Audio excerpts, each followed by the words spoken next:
So hi! Welcome and welcome back to my YouTube channel. And for today's tutorial guys, ituturo ko sa inyo kung paano nga ba umorder ng mga items sa Shein. But first, kindly subscribe to my channel and don't forget to hit the subscribe button and the bell to notify you for my new updates. And if you want to learn more, just keep on watching and let's start. So ayan guys, for today's video, gagamit lang tayo ng Shein application and make sure guys na meron na kayong account sa Shein. So kung wala pa kayong account sa Shein guys, meron akong tutorial na nakalink sa description box. So i-open nyo na lang yun guys kung hindi pa kayo naka-register para malaman nyo kung paano nga ba makagawa ng account sa Shein. So ayan, i-open ko na yung aking Shein application. Then after yan guys, pagka-open dito sa pinakang homepage, makikita nyo na agad yung mga items na pwede nyong mapili or mabili. So, depende sa inyo kung ano ba yung item na gusto nyong i-check out or i-order dito sa Shein. So, meron naman dito guys, nakakategorize na siya. Meron siyang for women, tops, dresses, bottoms, t-shirts, cohorts, denim, beauty, beachwear, jumpsuits, and etc. So, naka-organize na dito. Pwede na kayong mamili dito. For example, sa bags, itatap ko lang yung bags. And lalabas na dito guys, yung mga iba-ibang klase ng bags na pwede nyong piliin. So, may mga deals din dito. So, galingan nyo na lang yung pagpili guys kasi meron ditong mga promo and deals. So, may mga naka-free shipping din dito. So, kung meron naman kayong specific item na gusto nyong hanapin or piliin, pwede nyo namang i-search na lang dito sa search bar.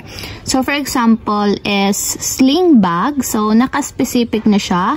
So, type lang natin yung sling bag for women. So, ayan, yun yung ilalagay natin for women para mas mabilis siyang ma-search. So, search lang natin.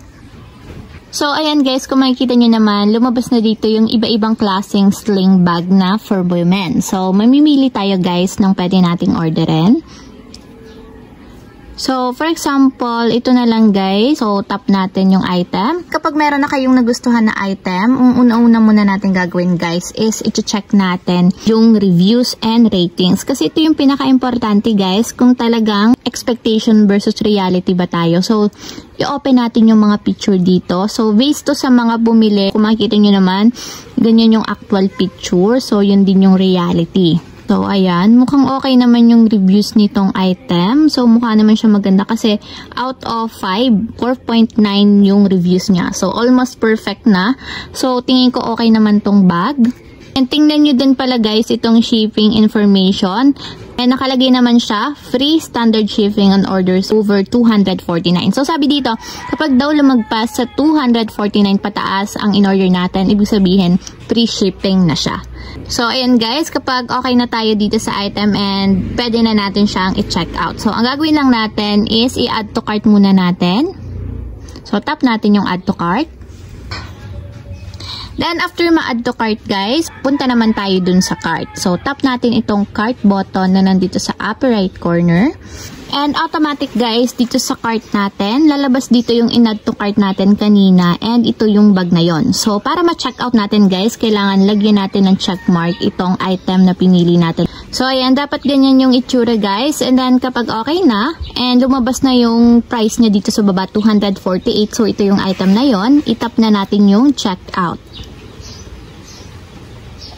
Then, after nyan guys, i-double check yung information, yung inyong address, shipping method, which is naka-standard shipping siya. So, may shipping fee siya. And, mamili lang kayo dito ng payment method. Kung gusto nyo siya ng cash on delivery, GCash, credit or debit card, PayPal, or GrabPay. So, ito yung pwede nating pagpilian sa pag-pay natin sa order natin.